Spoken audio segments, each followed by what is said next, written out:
Pessoas, para quem já me conhece, para quem ainda não conhece, é novo no canal, sejam bem-vindos. Eu sou a Carla Calindra, trabalho com análise sistêmica integrativa e quem quiser conhecer, ter maiores informações, em ofiodeouro.com.br. Eu estou aqui hoje para falar um pouco dessas palavras que, como é que eu vou dizer, circundam o mundo da terapia, né? Que é autoanálise, autoconhecimento, autoajuda, às vezes as coisas ditas assim de uma forma muito superficial ou muito pejorativa, né? Então, o que são esses termos, né? Autoajuda. Autoajuda é um que é bem, né, bem atacado, digamos assim. Às vezes a gente tem alguns momentos na vida em que as reflexões se aprofundam por determinados acontecimentos ou sentimentos que se tornam muito recorrentes e às vezes a gente não está, como é que eu vou dizer, preparado para colocar isso na vida de uma forma mais inteira e muitas vezes não procura ajuda direta de profissional, mas quer de alguma forma atender aí essa demanda, esse momento, né, que está se apresentando na vida. Então, como é que eu faço? Como é que eu me ajudo? Né? E muita gente aí compra livros, assiste a vídeos, sua tentativa pode ser assistir a vídeos como esse que eu estou fazendo agora, e a ajuda pode vir de muitos lugares. Pode vir de astrologia, pode vir da religião, da filosofia, mas eu digo assim que vocês que gostam de livro de autoajuda ou estão nesse momento de buscar esse tipo de literatura, eu vou dizer para vocês que poesia é um dos argumentos de autoajuda mais poderosos que existem. Então, para você que nunca pensou para que a poesia, aspas, serve, nossa, ajuda muito. Abre o coração da gente, abre a mente, traz inspirações, porque é um momento de transbordo, de plasmação do poeta, da poetisa, que traz para a gente, às vezes, imagens, elementos, traduz determinados sentimentos de uma forma metafórica tão bonita que aquilo se refaz em você. Ou dissolve determinados miasmas e emoções complicadas, às vezes a sua forma de ver a situação que está acontecendo, ou a sua forma de lidar, a sua perspectiva sobre determinados sentimentos, situações. Então, em matéria de autoajuda, eu acho que a ajuda maior vem através da poesia e também da música, ok? Aí vai não só do gosto musical das pessoas, como da profundidade que a pessoa deseja atingir com a experiência musical. Agora, no autoconhecimento, né? A pessoa realmente não conhece aquela parte de si ainda, aquela parte se revelou pela primeira vez. Muitas vezes o autoconhecimento, esse processo começa quando a sombra se revela igual um bicho e tira o nosso chão, cria situações, às vezes, de um mal-estar muito grande, de surto, de falta de estrutura.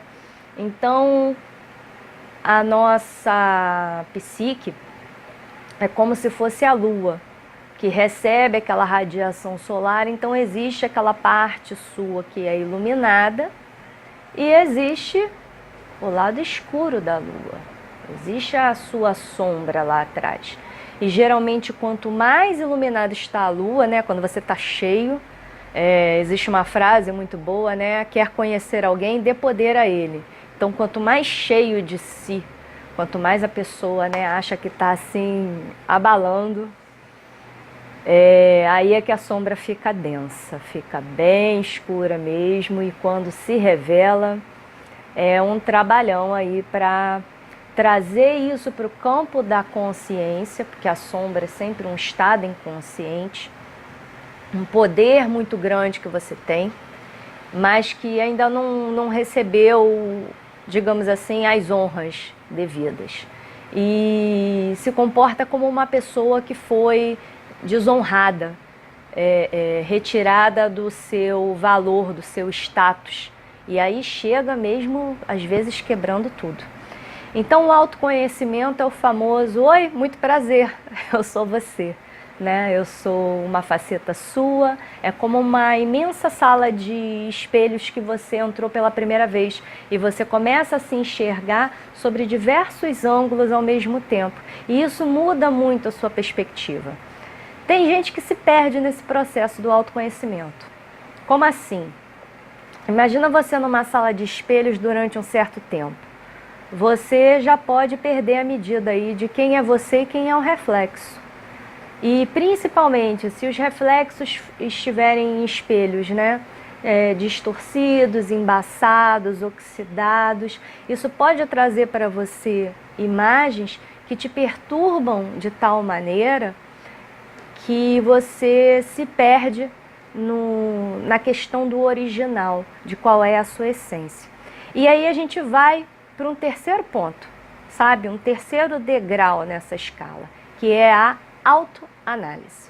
Então, o processo geralmente começa com a autoajuda, evolui para o autoconhecimento e culmina na autoanálise. É tudo a mesma coisa, Carla? É, sabe? Em densidades diferentes. A Lua é sempre a mesma? É, mas a energia dela minguante, crescente, cheia, nova, são energias diferentes, são graus diferentes de luminosidade e de sombra, né?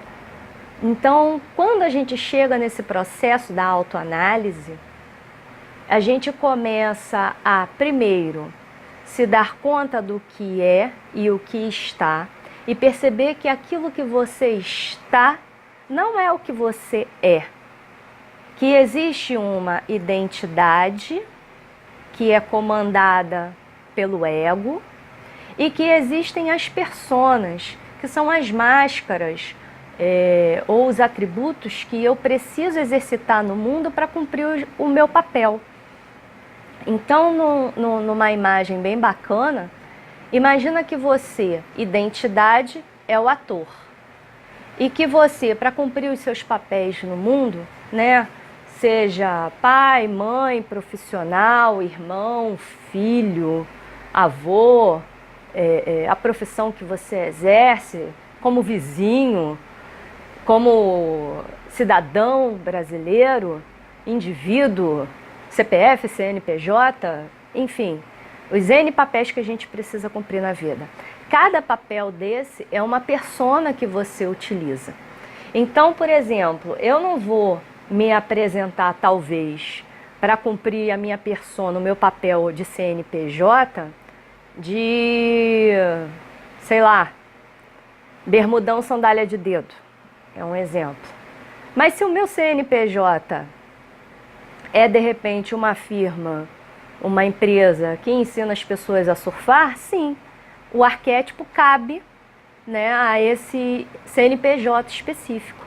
Então, o que a gente precisa entender é essa imagem, esse arquétipo que a gente carrega para cumprir os nossos desafios, os nossos objetivos e que às vezes não encaixa muito. Agora, esses papéis não são o que eu sou. E isso a gente começa a perceber a partir da análise. Então, o ator não é o personagem, ele não tem que se confundir com o personagem. Tem muita gente que se confunde com a persona, né? Começa aquela coisa assim, fala um pouco sobre você. Ah, eu sou fulano e sou, sei lá, contador. A coisa se confunde, é como se a máscara tivesse agarrado no rosto do ator. Agora, a gente tem a personagem, o ator, e aí, quem é que dirige a sua vida? É você? Você anda dirigindo a sua vida anda caminhando na direção daquilo que você quer? Você parou para pensar nisso? Para escrever o seu roteiro? para pensar nos seus sonhos, o que acontece na próxima cena, como será o seu segundo ato. Isso é o papel do diretor, não é o papel do ator. Então, isso aí já é o ambiente do ego. Então, quando a gente começa o trabalho da autoanálise, tudo aquilo que a gente fez como autoajuda, e não são processos separados, às vezes eles acontecem de forma paralela.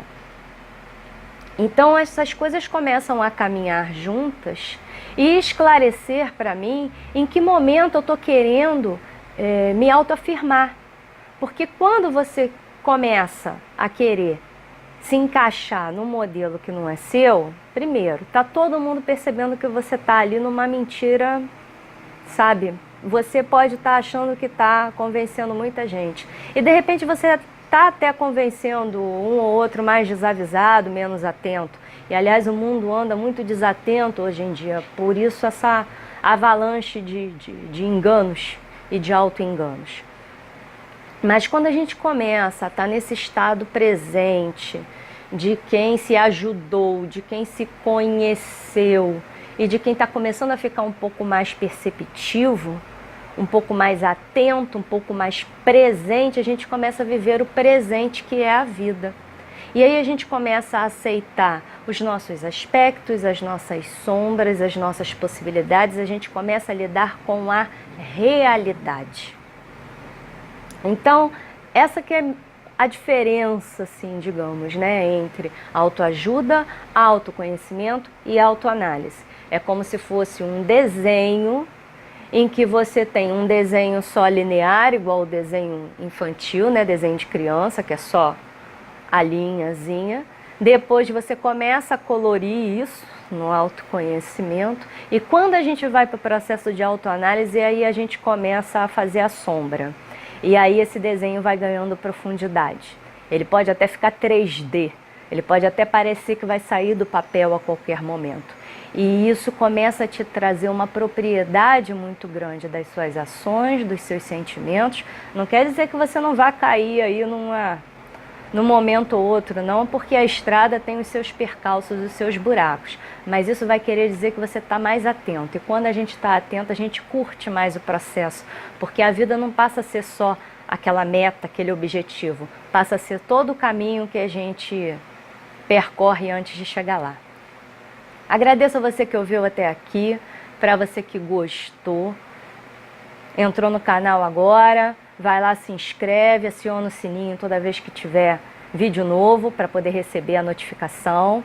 Curte, compartilha, manda para os amigos aí que não sabe que tá levando o personagem para a cama, como diz a música do Lulu.